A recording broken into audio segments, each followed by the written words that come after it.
¿Qué pasa con los que lloran en exceso o lloran demasiado o lloran por todo? ¿Por qué nuestro cuerpo es nuestro embudo emocional y a través de cómo sentimos las emociones, a través del cuerpo, a través del acto de encuerparnos? Y sobre todo, la pregunta más importante tal vez para muchos, ¿cómo no engancharme en un juego de ego? Estoy más en el episodio 16 de Psicología Espiritual, el podcast. ¿Qué pasa con la gente que llora demasiado o que llora por todo o que cualquier cosa que les pasa lloran, que no se pueden aguantar, que son muy emotivos, muy emocionales, les llamamos muy sensibles, a veces muy intensos? ¿Tienen algo mal? No, no es que tengan algo mal, simplemente, en mi opinión, lo que puede suceder es que aprendieron a usar esa estrategia, es decir, llorar, como la manera de lidiar con la realidad emocional. Realmente tenemos cuatro emociones, los humanos. O sea, podríamos decir que hay cinco, podríamos decir que hay seis. A mí me gusta usar el modelo de cuatro. Podemos decir que hay cuatro emociones. ¿Cuáles son? Tristeza, miedo, enojo y felicidad. ¿Y el amor? ¿Qué pasa con el amor? ¿El amor es una emoción? No. El amor para mí no es una emoción porque es nuestra naturaleza, es lo que somos. Somos en esencia amor en libertad. Y las demás emociones son expresiones momentáneas, esto es la clave, momentáneas, de ese amor que somos. Tristeza, miedo, enojo y felicidad. Y de hecho estas emociones nos llevan en una dirección en cuanto a nuestra orientación interna y nuestra orientación emocional. El miedo nos lleva hacia atrás. Si tengo mucho miedo, salto para atrás como un gato asustado. El enojo nos lleva hacia adelante. Si tengo mucha ira y mucha furia, decimos, me voy con todo, ¿no? La tristeza nos apachurra, nos, nos baja. La felicidad nos enaltece. De hecho, si tú te fijas, un poco de cautela es un poco de miedo sanamente usado. Es como que voy despacio. Si empieza a haber más miedo, ya no es cautela, ya se vuelve un freno. El enojo positivamente, sanamente, es motivación hacia adelante, es empuje, es drive. Demasiado puede ser actuar irracionalmente, actuar impulsivamente, ¿sí? Es una cuestión de grado, es una cuestión de cantidad emocional. La tristeza usada sanamente nos hace poder estar tranquilos, reflexionar, a veces medio melancólicos, pero poder buscar espacios como de quietud, de interiorización, que también es importante como adultos. Y la felicidad nos hace, la felicidad en exceso es como, estoy demasiado feliz, es también extremo, pero felicidad usada sanamente, ¿qué nos hace? Salcar la cabeza y poder explorar, decir, ¿qué está pasando aquí? La curiosidad, la creatividad, es como un grado de felicidad. Entonces, nos empezamos a acercar a un término o a un concepto de modular la energía emocional, ni demasiado ni demasiado poco. Esto se empieza a acercar más a la filosofía taoísta y a la filosofía china y a la filosofía del Qigong de cultivar nuestra energía, de preservar nuestra energía. De eso vamos a hablar mucho en episodios más adelante, pero las cuatro emociones, tristeza, miedo, enojo y felicidad, culturalmente, históricamente, en distintos periodos históricos, en distintas culturas, no necesariamente son positivas o aceptadas o permitidas o bien vistas, ¿no? Por ejemplo, en la cultura mexicana, muchas veces encuentras hombres que están muy tristes y se pelean y se dan de golpes y se ponen agresivos y le preguntas al amigo, ¿qué le pasa? Y que lo dejó la novia, está muy triste, pero no está mostrando tristeza, está mostrando ira. O tradicionalmente, no digo que siempre sea el caso, ves a una mujer que está es que, llorando y le dices, ¿qué le pasa? Es que está muy enojada. ¿No? O me ha pasado muchas veces con pacientes mujeres en donde, es que, ¿qué te pasa? Es que estoy muy enojada, pero lo que tú ves es tristeza, ¿te fijas? Entonces es como si hay como una disonancia, una discrepancia entre lo que están sintiendo y lo que están expresando. ¿Por qué? Porque desafortunadamente nos educamos, nos indoctrinamos a no necesariamente poder expresar todas las emociones. ¿Qué sería lo sano? Estoy triste, lloro. Estoy enojado, grito. Estoy asustado, gimo, es gemir de miedo. Estoy feliz, río. La expresión emocional tiene un sonido natural, pero en las culturas, en todas las culturas tóxicas, neuróticas, que es la humanidad, nos vamos reprimiendo distintas expresiones emocionales. Entonces, ¿qué pasa? Tal vez alguien se vuelve como entrenada o entrenado a decir, uy, es que no me puedo enojar porque lo educaron así, lo indoctrinaron así, o no me debo de asustar, o no, y no puedo ser feliz. Me han tocado de todo. Tengo una paciente, por ejemplo, que me dice, es que no puedo ser feliz porque me dijeron que eso era a ir en contra de mi hermana. Otra persona, por ejemplo, me dice, no puedo mostrar miedo porque eso demuestra una falla de carácter. Y son puras como voces que introyectamos, que nos comemos, Pero ¿quién te dijo eso? Es que mi mamá, mi papá o mi abuelo, mi abuela. Y no necesariamente nos lo dijeron así miles de veces, pero eso introyectamos, eso se quedó como nuestra experiencia interna. Y el problema es que cuando vamos creciendo y va sucediendo en nuestra vida, ya no es funcional solo tener una emoción o dos emociones, o no poder enojarnos o no poder llorar, etcétera, ¿no? Entonces, ¿qué pasa con los que lloran en exceso? No necesariamente es que tienen más capacidad de sentir o más salud emocional, al contrario. Muchas veces se suele confundir esto con los famosos empaths. Para mí, honestamente, pero profesionalmente, personalmente, la idea de un empath me parece una estupidez porque la empatía es algo que todos tenemos, que todos podemos tener. Es como si en vez de decir un empath, digo un happy o un saddy, o sea, una persona tristona, pues un emo, ¿no? O sea, lo ideal y lo sano para mí es tener capacidad de expresar todas las emociones si vienen. Y si no vienen, ¿qué? Un estado neutral, un estado calmado, un estado de ecuanimidad, que nos vamos acercando a una experiencia más de sabiduría, más de autenticidad. Entonces, ¿qué pasa con la persona que llora en exceso, llora por todo? Como cualquier cosa en exceso, necesita equilibrarse. Y entonces decimos, esa persona necesita sanar, necesita terapia, necesita en reconectarse con su cuerpo, consigo mismo, ¿no? Y esto nos lleva a la segunda pregunta. ¿El cuerpo es un embudo? O al segundo comentario. El cuerpo es un embudo por donde pasan las emociones. Cuando digo el cuerpo me refiero al cerebro, al sistema nervioso, a los músculos, al tejido conectivo, a los órganos. ¿Dónde sentimos las emociones? En la panza, en el vientre, en el plexo solar, en los plexos nerviosos, filtrado y traducido por el cerebro, llevado a una experiencia cognitiva, lógica, verbal, que nutre de nuevo la experiencia emocional y entonces hay un feedback, hay un bucle constante entre lo que estoy viendo allá, lo que estoy sintiendo acá en la panza y lo que estoy pensando acá en la cabeza, ¿no? El cuerpo es un embudo y el embudo, ese embudo, por decirlo así, o ese vórtice energético, si quieres, debería de estar limpio y neutral. Pero si voy viviendo cosas que no puedo expresar porque no tengo permiso, porque no me doy permiso, porque la sociedad o la cultura o lo que sea no me lo permite, el embudo, la capacidad de procesar emoción, se va mermando, se va limitando, se va bloqueando. ¿Qué pasa? Que encontramos, por ejemplo, ahora muchísima gente con crisis de ansiedad, muchísima gente con burnout, muchísima gente con lo que decimos un sistema nervioso demasiado activo. En medicina china decimos un exceso de yang, un exceso de actividad. En Ayurveda diríamos un exceso de pita o de rayas, pero hay otras posibilidades. ¿Qué quiere decir esto? Que las personas ya están como en un nivel alto de sobrecogimiento, overwhelm en inglés.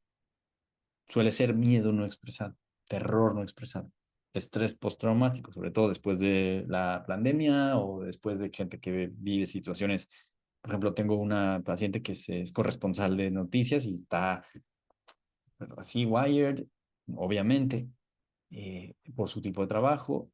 Tengo gente que han vivido muchísimo abuso durante muchos años y ya medio lo normalizan, pero están todavía súper apretados. Entonces, ese estado de alta funcionamiento neuronal, nervioso, fisiológico, no nos ayuda a sentir emociones. Los humanos tenemos que estar en un estado basal de base, y en un estado neutral, digamos normal, de relajación, no solo muscular, de, ay, me voy a relajar y me voy a tomar una chela en la playa o en el bar. Eso no es relajarnos, eso es drogarnos con una sustancia que nos anestesia. Relajarnos es volver a un estado de calma, donde mi respiración se regula, se reduce, mi pulsación cerebral, mi frecuencia cerebral disminuye, mi metabolismo mejora y regresamos a distintos estados. De hecho, estos estados están mapeados en las frecuencias cerebrales, tienen nombres, y el estado natural de, del ser humano se llama estado beta, es el estado de estar alerta. En inglés decimos, para acordarnos, decimos feed and breed, comer y reproducción. Ese es como el estado natural. Hay otro que se llama rest and digest, es descanso y digestión. Hay otro que es relajación más profunda. Después viene más profundo de sueños o estado alfa. Y un estado mucho más profundo, teta, perdón. Y un estado mucho más profundo que es el estado de sueño profundo. En fin, o sea, es un espectro, ¿no? Lo podemos dividir como sea, no importa. Pero lo que queremos es relajar al sistema nervioso, bajarlo. ¿Cómo podemos hacer eso si ya estamos activos, si ya estamos con una tensión crónica, con un miedo crónico, con una, decimos en español en México, la mecha corta, ¿no? Me hacen así y ya exploto. ¿Qué hay que hacer? Hay que exagerar la emoción contenida para poderla sacar.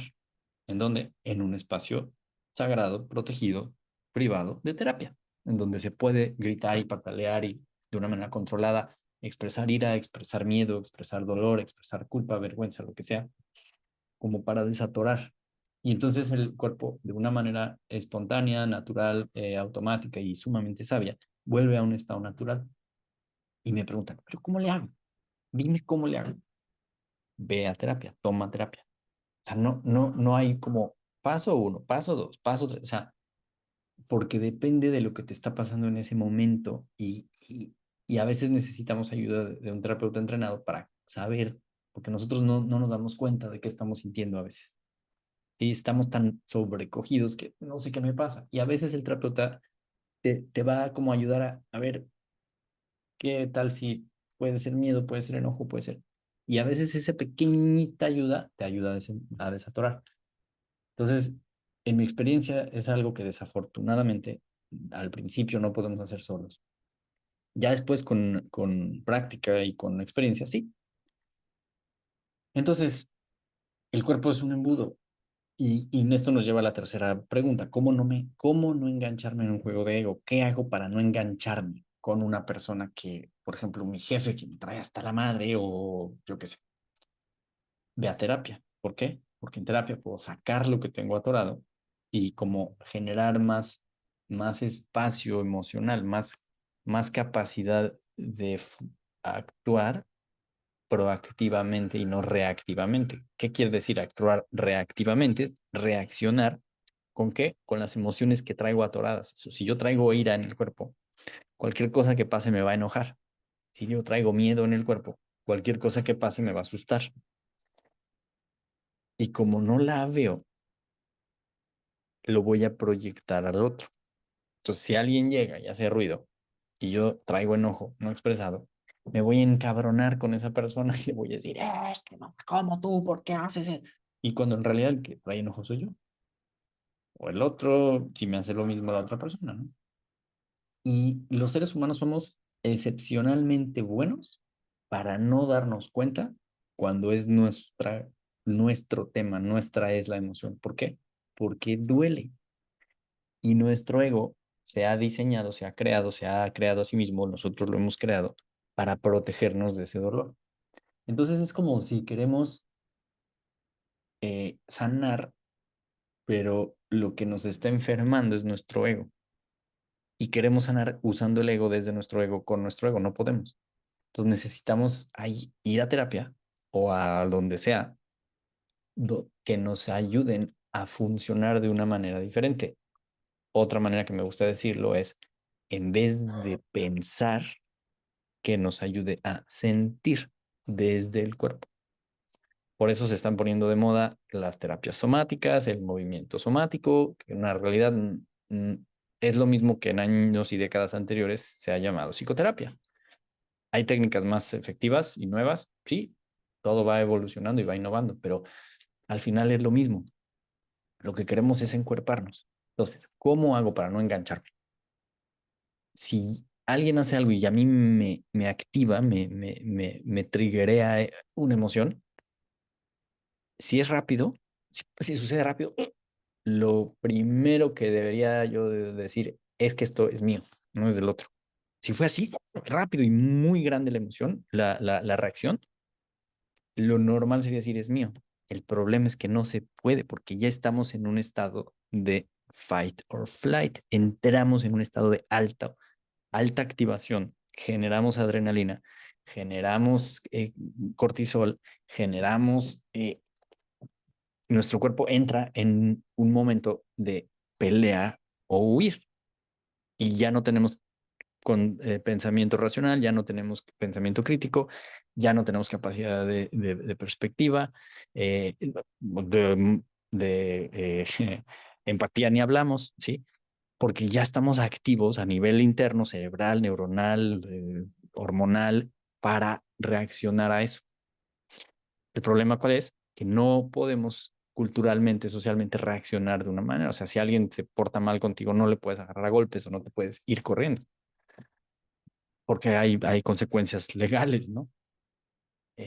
Además, no se hace. O sea, tenemos que ser dueños de nuestras emociones. Tenemos que, aquí sí vale la pena decirlo así, tenemos que controlar nuestras emociones, aprender a controlar nuestras emociones. ¿Cómo le hago?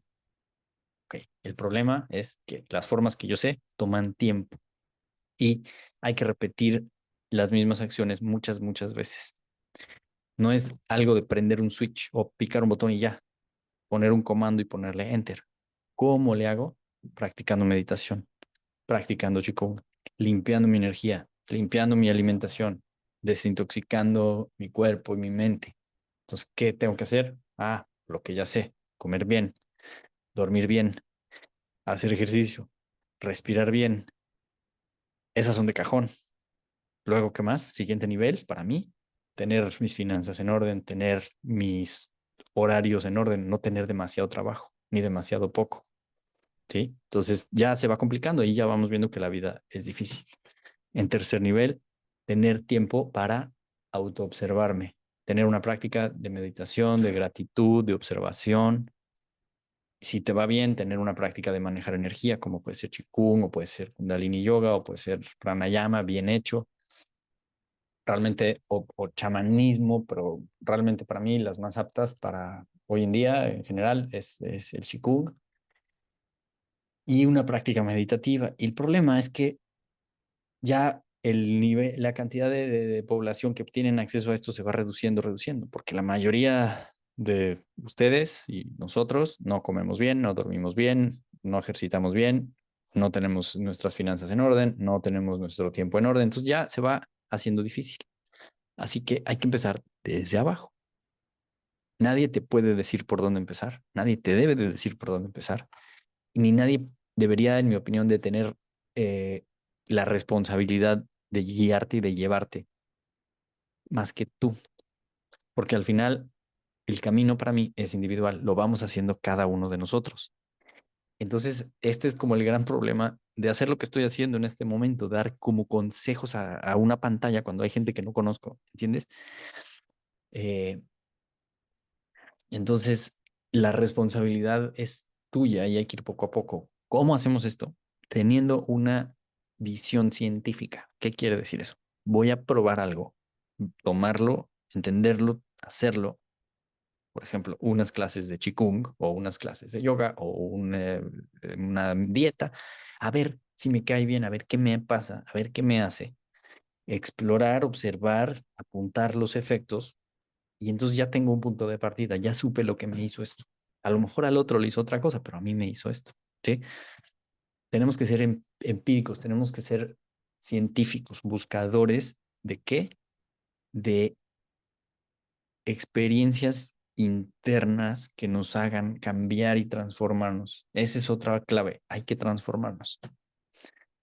Entonces, por ahí vamos. Yo creo que con esto terminamos este episodio. Nos vemos la próxima.